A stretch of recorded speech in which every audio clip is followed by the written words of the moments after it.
Good morning, welcome back to my channel. তো চলে এসেছি আজকে একটা নিউ ব্লগ ভিডিও নিয়ে।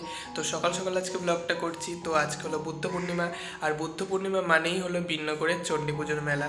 তো চলো, আর কিছুক্ষণের মধ্যে আমরা বিন্নগরে যাব। তো আমি এখন আপাতত রয়েছি রানাঘাটে আমার বাড়িতে। তো চলো বিন্নগরে গিয়ে কথা হচ্ছে। তো সকাল সকাল রেডি হয়ে ফুল ফ্যামিলি মিলে বেরিয়ে পড়েছি বিন্নগরের উদ্দেশ্যে।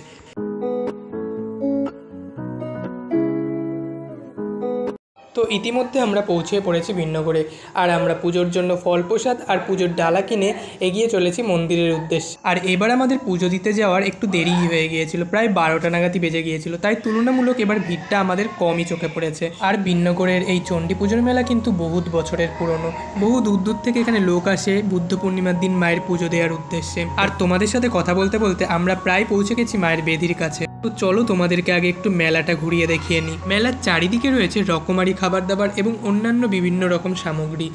আর এদিকে রাস্তার দুধার দিয়ে বিক্রি হচ্ছে মায়ের পুজো দেওয়ার জন্য ডালা। আর আমরা যেহেতু আগেই মায়ের পুজো দেওয়ার সমস্ত ফল প্রসাদ এবং ডালা কিনে এনেছি, তো এখান থেকে আমরা আর কিছু কিনছি না। তো চলো এবারে এদিক ওদিক দেখতে দেখতে যাওয়া যাক মায়ের পুজো দেওয়ার জন্য।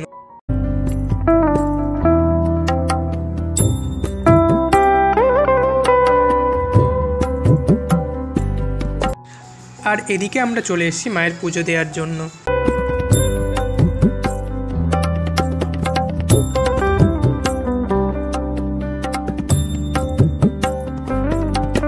বহু প্রাচীন এই পুজো, এই পুজোর পিছনে রয়েছে অনেক রকম পৌরাণিক কাহিনী। আমি আমার আগের বছরের ব্লগে এই বিষয়ে তোমাদের সাথে ডিটেলসে শেয়ার করেছিলাম, তো তোমরা চাইলে সেই ভিডিওটা দেখে আসতে পারো, আমি ডেসক্রিপশন বক্সে তার লিঙ্ক দিয়ে দেবো। এই হলো মায়ের মূল বেদি, আর চারিদিকে দেখছো কত ভক্তের আগমন।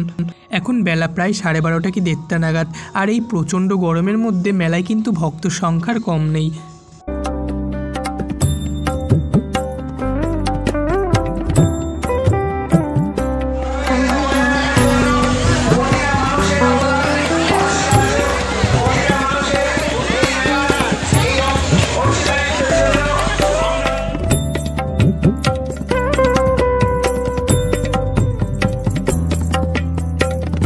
তো আমাদের পুজো দেওয়া হয়ে গেছে, এবার একটু মেলা ঘুরে মেলার মেন অ্যাট্রাকশন অর্থাৎ খাবার দাবারের দিকে যাওয়া যাক।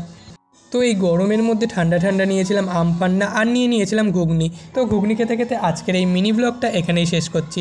তো দেখা হবে তোমাদের সাথে নেক্সট কোনো দিন, নেক্সট কোনো ভিডিও নিয়ে। দেখা হচ্ছে নতুন কোনো ব্লগে।